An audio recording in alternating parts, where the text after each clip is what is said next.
picture this. It's a bright Sunday afternoon, Yeah.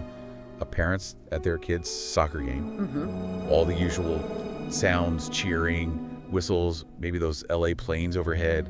Feels totally normal. Completely ordinary. But then just hours later, that same person walks into like a busy luxury apartment building downtown and just seems to evaporate. Gone. Vanished. Yeah. It really shatters that everyday feeling of safety, doesn't it? It's deeply unsettling how a life can just pivot like that from a family moment to this absolute void. Right in the middle of a major city. In just hours. Exactly. And that's the mystery we're really plunging into today. We're doing a deep dive into the disappearance of Heidi Planck. She was a mother from Los Angeles. A really perplexing case. We've sifted through the sources you brought, the articles, notes, all the available details. And our mission, really, is to walk through that timeline. Yep. Identify the key people, the locations, and really focus on the puzzling bits, the unanswered questions about how Heidi vanished. Let's unpack it all. We need to see what stands out from everything gathered. Okay, so first off, who was Heidi Planck? Yeah. The sources paint a picture. 39 years old, divorced mom, worked as a financial controller, handling the money side of things, and also an executive assistant. For an investment advisory firm. And by all accounts, her son was absolutely central to her life. The absolute center. He was. And the day it all shifted, Sunday, October 17th, 2021, she was at her son's soccer game in downtown. Her ex-husband, Jim Wayne, was there too. He was, and he later said she seemed, distracted, maybe a bit out of sorts that day.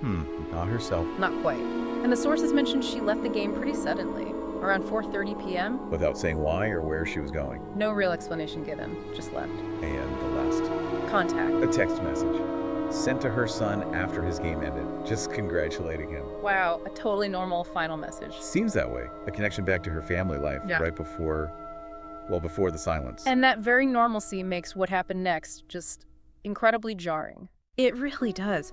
Her vanishing was immediately seen as out of character. Jim Wayne stressed that.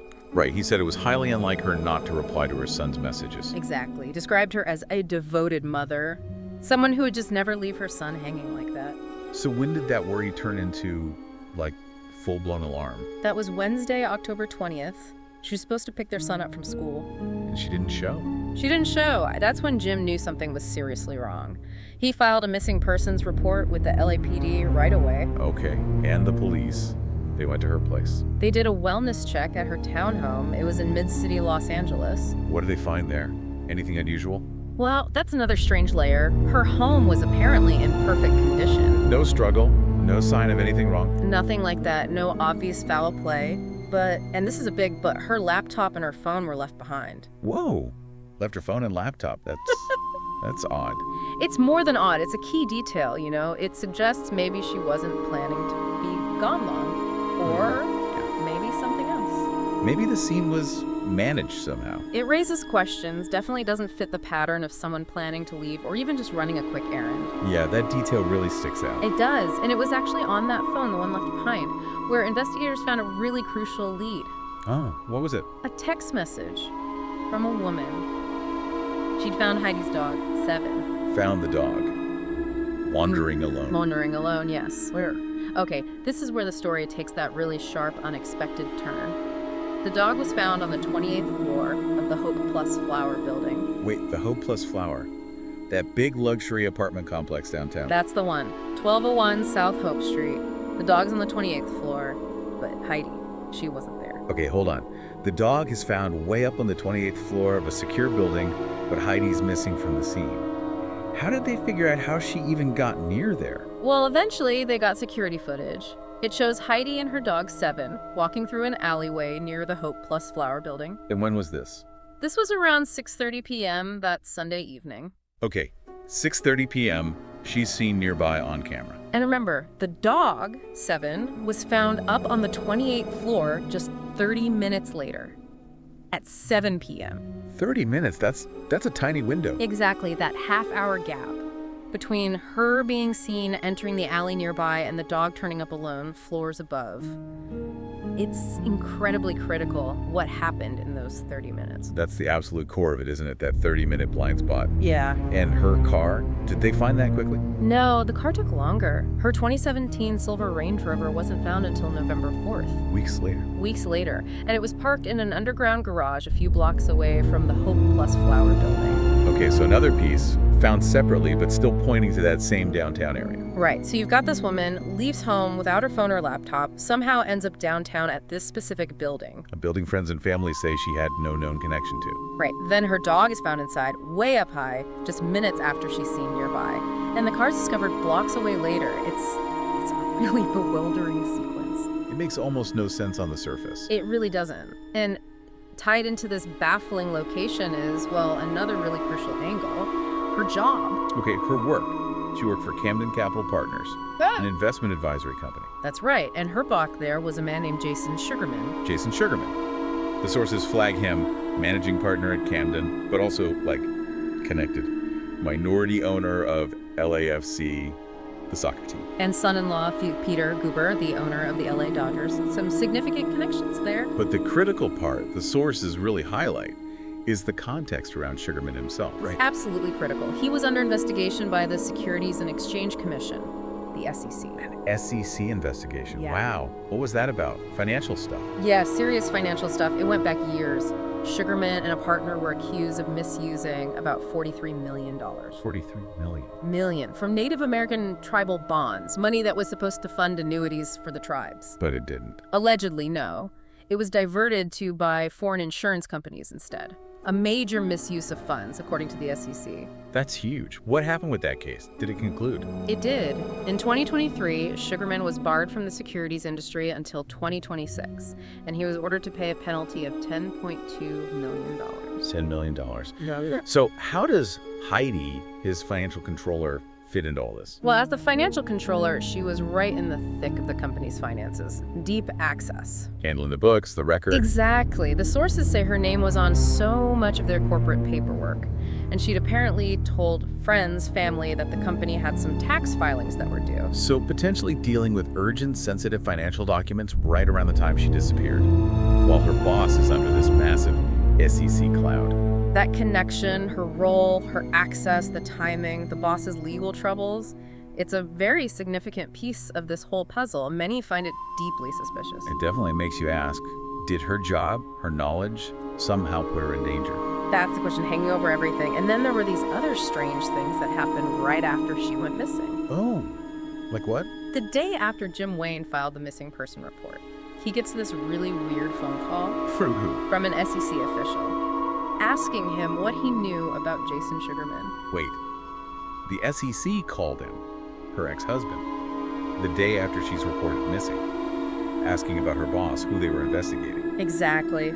Jim found the timing incredibly suspicious. It felt like the SEC already linked her disappearance to Sugarman somehow, right from the jump. That is astonishing. That feels like a direct line being drawn, doesn't it? It certainly raises a massive red flag about her work life potentially being tied to her vanishing. And then you have Sugarman's own behavior. What did he do? 2 days after Heidi vanished, surveillance footage reportedly caught him at her townhouse. At her place? What was he doing?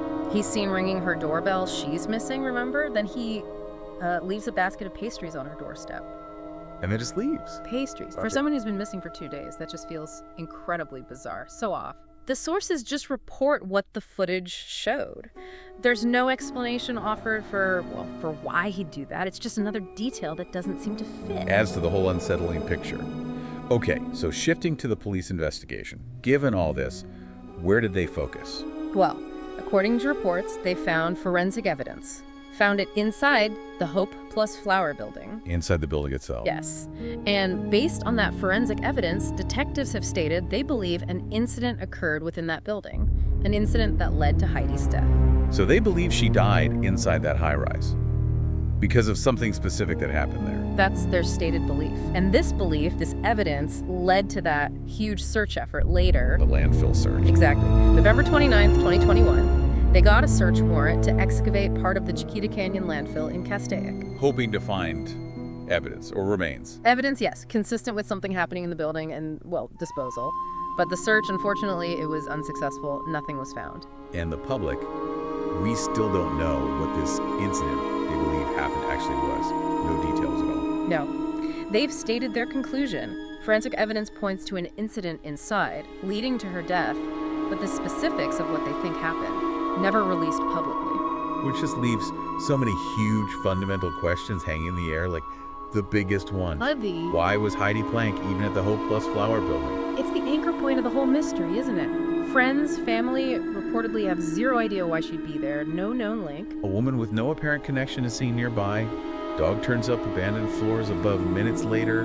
Car found blocks away. It just doesn't track. Not on the surface, no. And when you layer on everything else, the boss, the SEC investigation, his weird behavior, the police belief about something happening inside that building. Its suspicion among people close to the case must be immense. Oh, absolutely. Jim Wayne, others, they strongly suspect foul play, and many point fingers towards Jason Sugarman.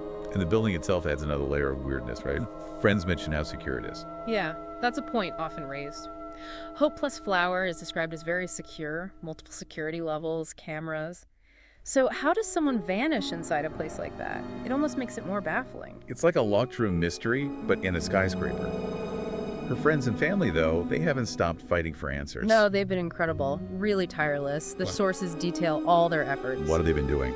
Canvassing downtown LA, putting up flyers, holding memorials to keep her name and face out there. And for 2 years running, as of last October, they got her face on billboards across LA for the whole month. Wow, that takes dedication. Massive dedication. They also set up that website, #FindHeidiPlanck. Right, I saw that. To share info and ask for tips. Exactly. And they really emphasize that tips can be anonymous, which kind of suggests they think someone knows something but might be afraid to speak up officially. Hoping someone breaks the silence. Desperate for any clue. And interestingly, the LAPD seems to think the silence could be broken. They apparently have a strong feeling about who holds the key. What do you mean? They're reportedly confident that maybe 4 or 5 specific people know exactly what happened to Heidi. 4 or 5 people know exactly what happened. That's chilling. It is. It implies the answer is known, just not revealed. Okay. Let's just quickly pull these threads together again. Yeah. It's such a complex, disturbing picture. You've got Heidi Planck, devoted mom, leaves her son's game, seems off, leaves her phone, her laptop at home, ends up downtown at the Hope Plus Flower building. No known reason for her to be there. Her dog is found alone on the 28th floor, just 30 minutes after she's seen nearby. Her car's found blocks away, weeks later. Then you overlay the work situation. Her boss, Jason Sugarman, under this massive SEC investigation for fraud. Heidi as financial controller right in the middle of the company's sensitive finances. That bizarre SEC call to her ex-husband immediately after she's missing. Sugarman's strange pastry delivery to her empty house. And finally, the police saying forensic evidence points to an incident inside that secure building which led to her death, followed by that unsuccessful landfill search. It's a vortex of unanswered questions. How does someone just vanish from a secure building like that? What on earth happened in that critical 30-minute window? How does the multi-million-dollar financial fraud investigation potentially connect to her presence in that specific downtown apartment building? It's a case that really hits home because it shows vulnerability where you least expect it. In plain sight, in secure places. And the police seem to be holding back key details about what they believe happened inside that building. Right, details the public doesn't have. And they believe a small group of people do have those details. Which leaves us, and leaves you listening, with a final thought to wrestle with after this deep dive. If the LAPD is confident that 4 or 5 specific individuals know exactly what happened to Heidi Planck, Who are they? What secrets are they? and what would it finally take for one of them, or someone connected to them, to come forward?